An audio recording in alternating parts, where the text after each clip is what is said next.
শুরু হবে, হয়তো ফেজ বাই ফেজ হবে। কত সহজভাবে যাবেন যেন কর্মীদের আর কোনো হ্যারাসমেন্ট না হয় যারা যেতে পারেননি।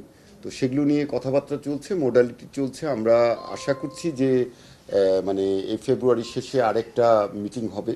আমরা আপনারা জানেন যে 18,000 যেতে পারেনি।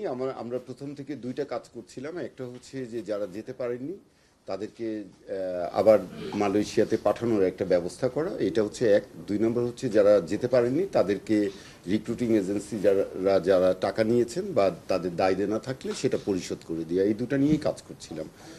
এবং আমরা রিসেন্টলি দুটো ডেভেলপমেন্ট হয়েছে।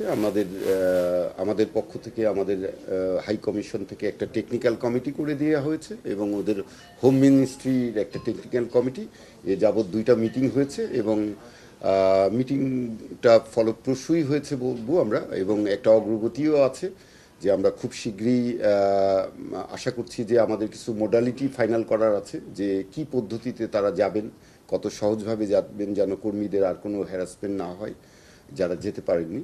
তো সেগুলো নিয়ে কথাবার্তা চলছে, মোডালিটি চলছে। আমরা আশা করছি যে মানে এই ফেব্রুয়ারি শেষে আরেকটা মিটিং হবে।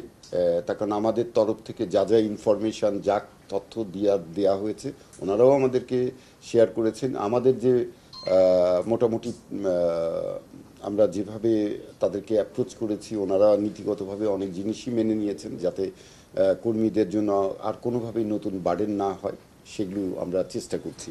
তবে এখনও এটা ফাইনাল মোডালিটিটা যেহেতু আমরা আমাদের প্রস্তাব দিয়েছি, ওনারা এগ্রি করবেন, ওনাদের মিনিস্ট্রি লেভেলে কথা হবে তারপর।